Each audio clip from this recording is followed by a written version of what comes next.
Hi everyone, I'm Ryan. Welcome back to my garage. I'm going to try and resolve the low compression on my engine this week. So something I've not done before. I understand it can be done without lifting the engine out of the frame, so I'm going to give that a go. If you're new to the channel, please do consider subscribing, hitting that like button, sending me comments, any support you can offer me. Everything's very much well received. And with that, I'm going to crack on. Okay, let's see if we can sort this engine out. So got low compression one side, no compression the other. I thought I needed to drop the engine to work on this, but apparently if you lift the tank out of these, you can access all the bolts down directly through the frame. So yep, first look inside the engine, trying to understand why I've got no and low compression. Nothing obvious so far, so the cover came off easily. I've turned it over by hand a few times. It seems to turn over alright. Everything seems to be moving as I would anticipate. The movement, the movement, as in free movement on the valves, appears to be roughly what I'd expect. So if I line these markers up here with the T, which I understand that T there to that mark there is top dead center, and I check the movement, there's slight play on the valves, so nothing obvious so far. Next thing I understand I need to do, reading the book, is to undo the 8 bolts on securing the head down, and there's a sequence which seems to be sort of opposite corners, so sort of like 1, 2, 3, 4, 5, 6, 7, 8. So let's get some tools out and begin that. So, quick update. I've begun to undo the 8 head bolts. I've done the first 4. I'm on the 5th one, and that is so tight. I'm giving it everything, and it's not budging. So I think I'm going to have to get the ratchet gun out and see if I can't break it that way, because at the moment she ain't moving. So, quick update is I've undone the first 4 outer bolts. I'd say undone, just turned them about a quarter of a turn. I'm trying to now do the inner 4. I'm on the first one and I can't budge it. It is so bloody tight. So I'm going to get the impact driver out and see if I can crack it off that way, because at the moment it's not moving.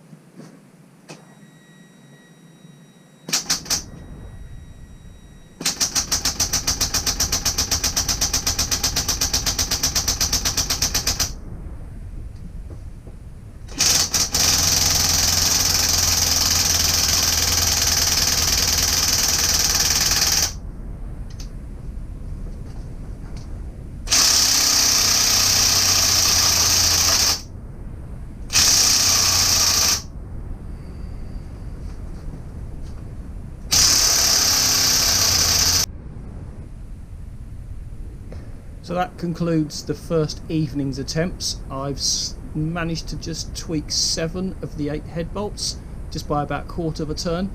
That one there I cannot undo, it's just too tight. So I'm going to make sure that my impact driver's got a full charge in it. I'm going to buy a larger 1/2 inch 14mm socket, because they're the only ones I've got 3/8, and we'll address it again. So not lost yet, but 1-0 to the engine.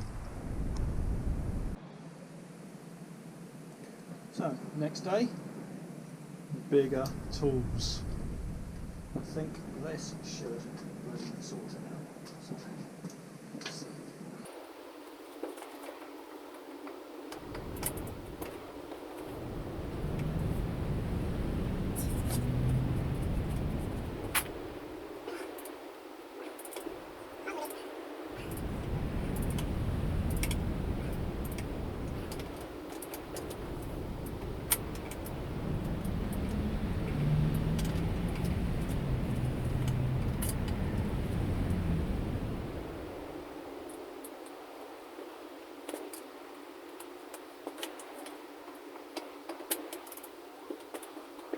no, sorry, the advice was correct. With a long enough extension, you can work down through the holes in the frame and slacken off the bolts.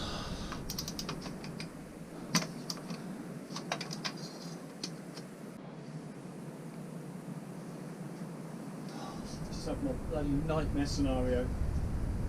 Snapped head bolt. So 2 of these were done up extremely tight. One of them's undone and the other one's snapped. Don't need that. Really don't need that.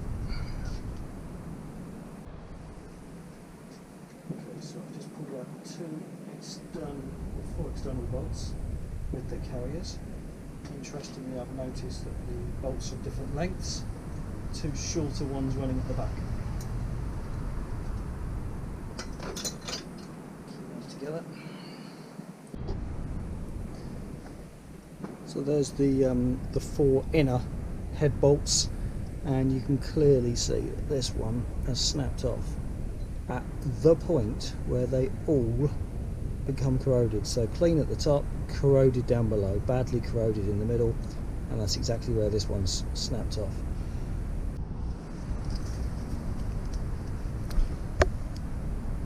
So I've managed to get the carriers out the way, but looking at this now, whilst I can undo these bolts, negotiate the chain, lift the cam out the way, that should be no problem. But now I've got a broken bolt in the head. I don't think I can remove that with the engine in situ, because I'm not going to have the clearance to lift it up high enough to clear the bottom of the frame. So I think I'm back to square one. I think I'm going to have to pause, rethink about this, drop the engine out of the frame again, and readdress this on a bench. Don't think I've got a choice.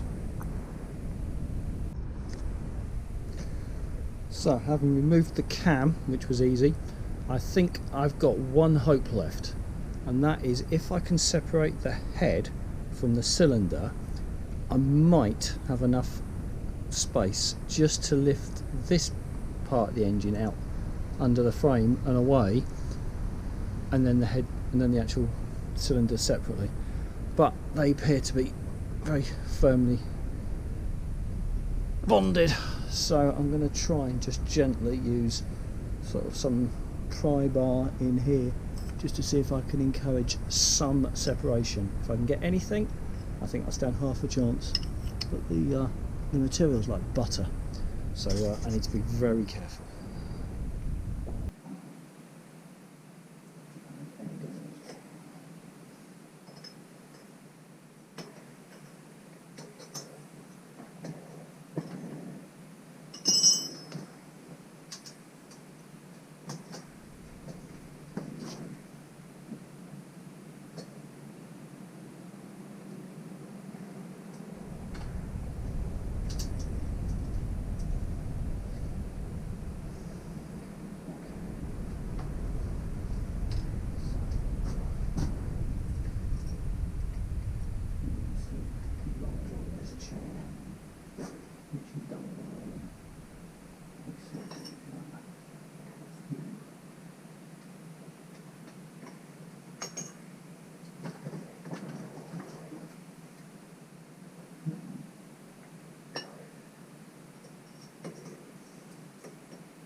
So immediate findings. We have one head removed, and inside of the pistons of the valves look undamaged, which is at least a good starting point. The surface of the head looks quite smooth and savable. No no obvious gas leaking from the outside of that, nor that one. So I think the head, first impressions is it looks okay to me. Okay, looking at the pistons themselves. So I've just rotated the engine so they're at top dead centre, and I'm just looking for movement in them, see whether there was any obvious slack, and there's not. There is no movement backwards, forwards, left or right in either of them. In fact, having said that, there is on this one. So if we look at that, yeah, there is. I can see that moving side to side. Not a huge amount, probably, you know, but enough to see. But actually that was the one that had some compression. So this one, less movement, a little bit, just about discernible. But, don't know. Again, nothing obvious, as in they're not broken, they're not slapping about. Let's carry on.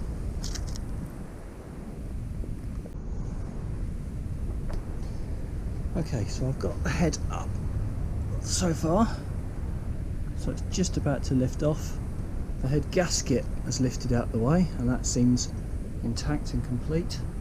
I'm holding the chain, the timing chain, up, suspended to the upper frame, just so I don't drop it into the bottom half of the engine. And it looks as though what I need to do is to undo this clip here, this R clip, and lift this pin out of the way, because that seems too wide to fit down inside this gap here.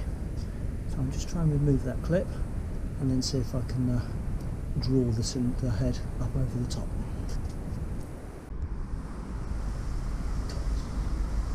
Okay, so I'm going to strip the engine down. I'm lucky enough to have another 250 top end that I purchased recently, so I'm actually just comparing the two. Very first initial observation, the cam followers. So the ones on the right came out of my engine, and if you can see that, they are shot. There's very bad scoring on them. They are misshapen. You can actually see the shape that's been ground into them. They're not flat, they're pretty scrappy to me.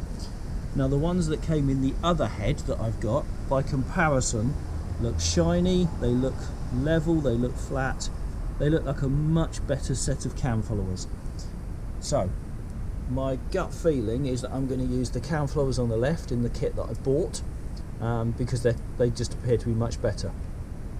When we come down to the heads themselves, the one on the right has just come out of my engine, and it looks to be reasonable condition to me. The valves don't look damaged, they look like they're sealing. So my plan is to see if I can remove them, clean up the seals, reseat them, and reuse the right hand side, the original valves. The ones on the left to me look more corroded. My gut feeling is that these aren't as good as mine, so I'm anticipating to use my original head. And when we come down to the barrels, there's very little between them. As far as I'm capable of measuring with my measuring, I think the dimension of the internal cylinders is identical between the two, certainly to within the tolerance that I'm capable of measuring, which is 1/10 of a millimetre. I know that's probably not enough, but they seem the same. I think the internal bores of mine, they feel perfectly smooth, so I think if I rehome these, they should be good. These ones, there's a slight more ridge just at the top end of them, so I think these aren't quite as good as mine. I may be wrong on that, and maybe I'll rehome both of them and then reconsider, but I think I'm going to go with my original barrels. So my barrels my top end, but replacement cam followers.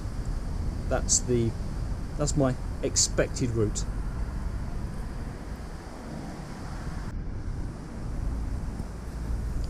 So some of my purchases have begun arriving.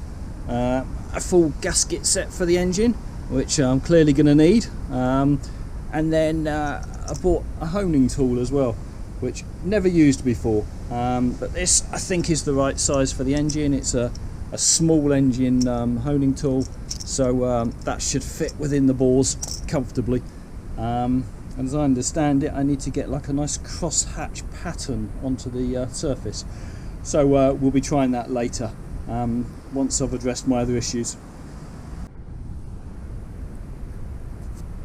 So back on this job for the third day, and this is my dilemma now. So my immediate problem is this snapped head bolt here. It seems to be firmly in the case. I need to try and clean that up, try and get some heat on it, I think, if possible.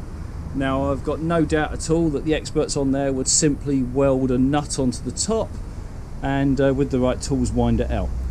My issue is I've got no welding kit, no welding ability, so I'm going to try and get a grip on this, probably grinding some flat edges on it, using some mole grips, vice grips, penetrating oil in here. Let's see if we can get it out without resorting to methods that I don't have. Once we've done that, then we can address the pistons, which I'm seeing this with this darkening down the side, as that's looking like it's probably blow by, so I think that's likely to have been the main cause of where I was losing compression, because everything else appears mostly alright. The pistons themselves seem intact. I think they're reusable with a clean. There's no scoring on the backs or the fronts. They don't look damaged to me, so I think a clean up and a new set of rings and they should be good to go. Anyway, let's turn my attention back to this bolt now. Right, so I need to remove these pistons, and I didn't understand how to do it till I've looked online. So, don't get anything in that. So what I need to do is, apparently this clip here, we need to put the screwdriver gently underneath it and then just apply a little pressure, and it's just a little metal clip that you just gently prise out like this. Here we go. That's it. And now with that clip removed, we need something that just neatly, you can almost do it with your finger, in fact. If you could, my finger was there enough, not quite. So find something that just neatly fits into the back here. And just push out the gudgeon pin. And that should be, there you go, one piston removed. So now what I've found is I've got a 6mm spanner actually grips a bolt now that I've ground off two edges, and then I take a second spanner and I just use that to interlock it into the end. So I've now got an extension. It's probably still not enough, but it is now twisting the bolt, as in making the top of the bolt flex. So I mean, I've got a reasonable purchase on it, but still not going loose. Oh well, keep going.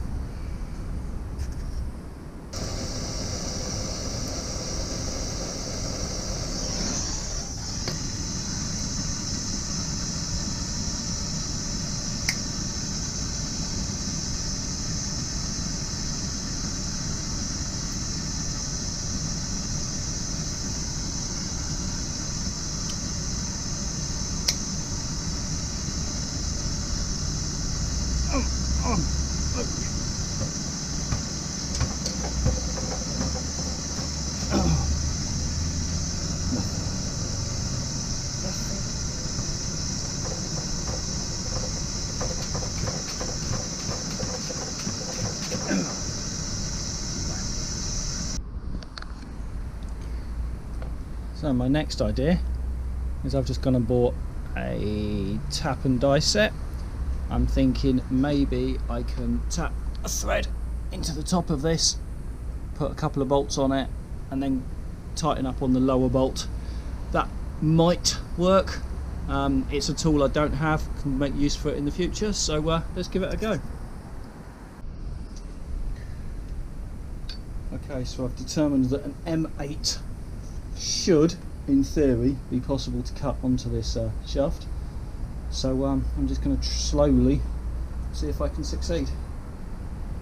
So far beginning, but the thread is, the actual rod is a bit too thick. So I'm going to just take it slowly and keep going backwards and forwards. And just see if I can succeed in cutting a thread or not.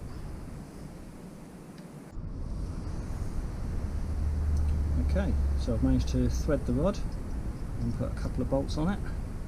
So now I need to try and apply pressure to that one, the lower bolt. I'd like to use an impact wrench, but I can't get that easily over the top bolt without it spinning them both off. So keep thinking.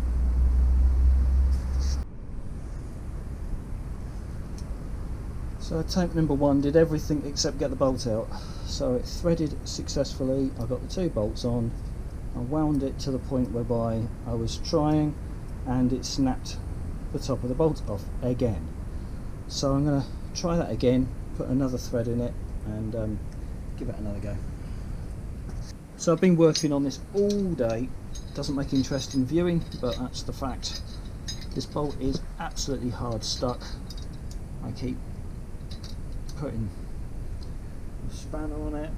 I then use an extension. I can apply lots and lots of force, but eventually I keep getting the same result, which is the bolt snaps. And I have snapped it lower and lower and lower. I think I'm on my 5th attempt. I've tried heating. I've used blowtorch on the bolt. That made no difference, although I only have butane, not propane, so maybe that's just not hot enough. I've been soaking it in WD-40. I have no idea why this will not just come out. Everything tells me it should just release, and it doesn't. It just does not. So, another day, another frustration. Not much to show for it, I'm afraid.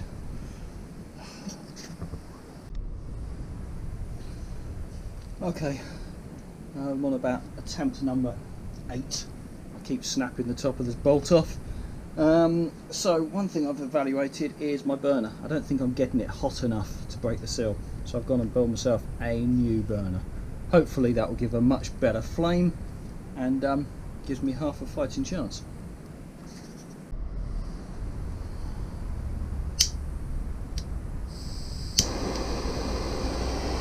That's a better flame.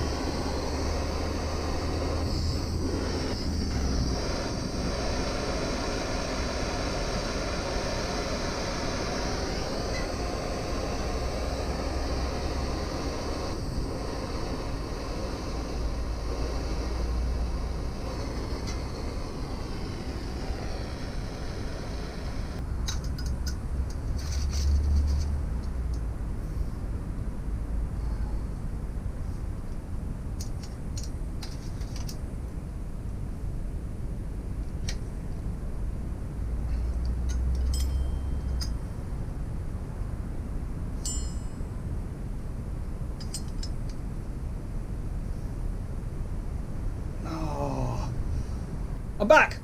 So I've taken a few days off because this engine bolt was just doing my head in.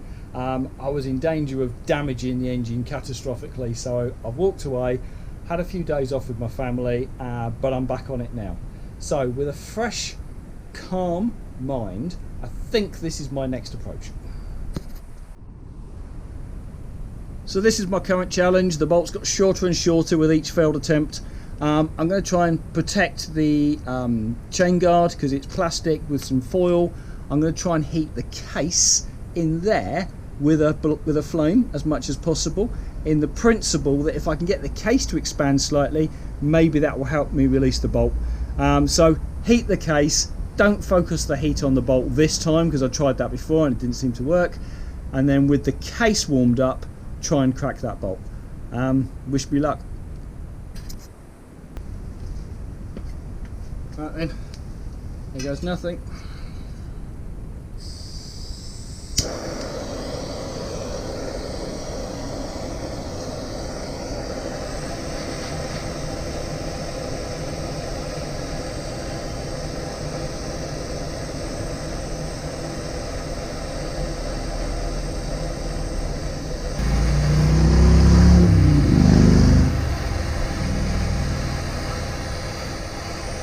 There we go. Now or never, I guess.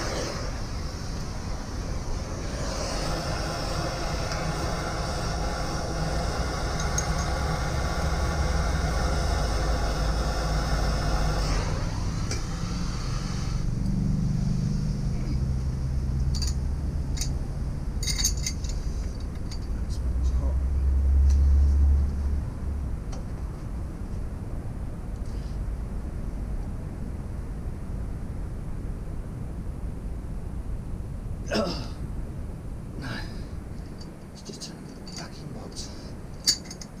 Come on.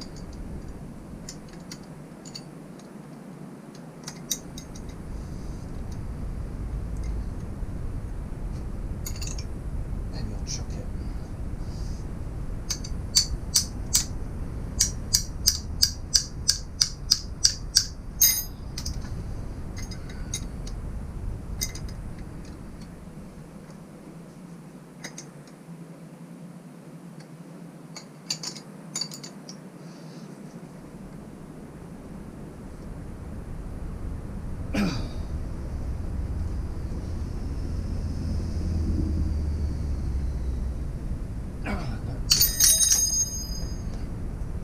There you go.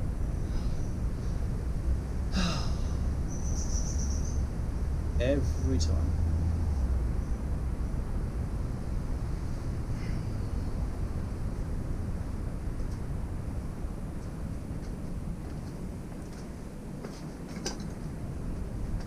Rapidly running out of attempts.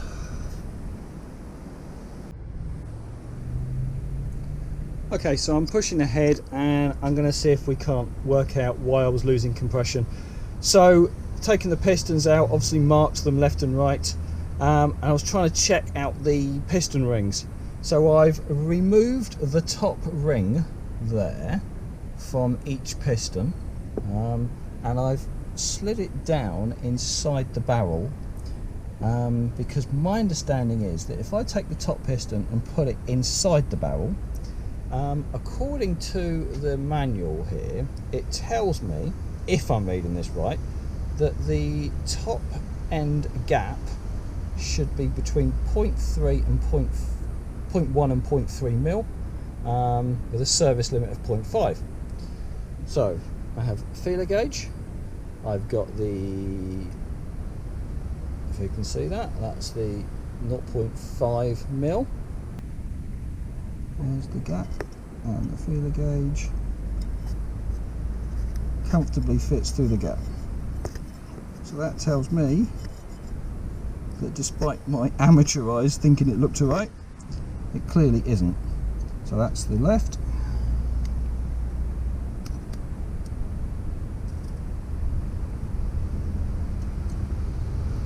And that's the right. So my piston rings are shot. When I watch other YouTube videos, I see people throwing parts in the parts washer. Yeah, I don't have one of them. So I've got bowl, hot water, soap, and some scrubbing brushes. So once the water's cooled down enough that I can actually get my hands in there, I'll give them a good scrub.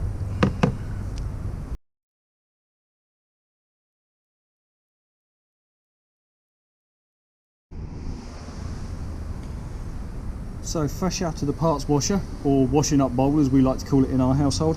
They're looking much cleaner. I think I can't see any reason they're not perfectly good. The only markings I can see is on one side, there, ART, and on this side, 442. I can't see any other numberings on them anywhere. It's exhaust there, yeah, we get that. But other than that, there's no size markings that I can read, unless I'm just missing something and someone can tell me where to look. So now moving my attention to the, I think, final possible culprit for loss of compression is the valves themselves. Now to my eyes, they all look good. I cannot visually see anything which, as a total amateur, rings alarm bells to me. Now one thing I did watch once was that someone tried to test for valve seepage by putting some petrol and just pouring it onto the upturned valves, and then just watched to see whether the petrol seeped away or not. So I don't know if that's going to work, but if I can get some feel out, particularly old vintage. This is what came out of that old tank. It will do for the purpose of this.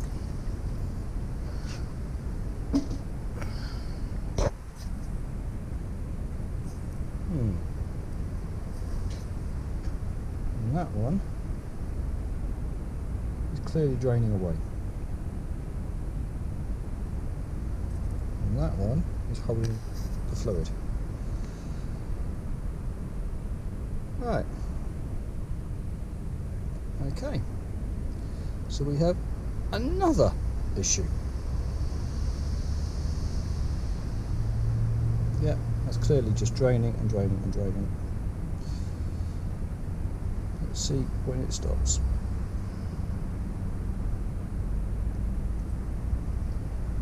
Okay. Clear result. That one's holding petrol, that one is not. Right then, this is going to be fun. Having determined I need to get the valves out, I've got nothing to do it with. So having looked around what I've got in the garage, I've got an old seat stem from a push bike, which seems to fit over the end of the spring. And I've got some clamps I've used for woodworking in the past. So I'm going to see if I can fabricate something to remove the valves with. So I'm about to try and make this spring compression tool, but before I do, I have listened to your comments. I bought myself some new safety glasses, some gloves. I will try to remember to use them. I'm going to put them on now. So one of the things I need to do is I'm going to use this magnet to try and remove the collets. So if I offer that up against this metal post, I can see that what I need to do is cut out something big enough to let me get that magnet inside. So I'm going to mark that up with a bit of tape and then cut it out with the old traditional grinder.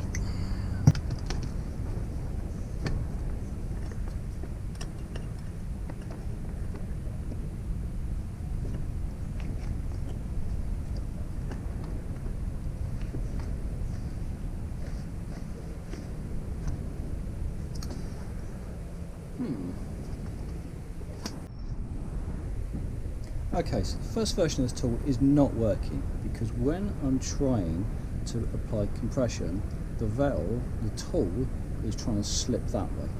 So I think if I can angle the top of the tool to match the valve, that might well help the situation. So I'm going to try and cut an angle cut into the top. Well, at its most basic level it worked, but I do not recommend that. That was a stupid idea. That angle on the tool just means that you're fighting with this and it wants to slip off all the time. So I'm placing a spring on tension with an angled piece of metal. So yeah, I mean it's allowed me to get it out, but no, don't recommend doing that. Okay, so to get the second spring out, I'm going to try socket set extension cable over there like that, and then hitting it with a a lump hammer whilst it's on a block of wood, so that shouldn't damage the block, and that in theory will cause the it should just to spring out. So I saw it work again on YouTube. Let's give it a try.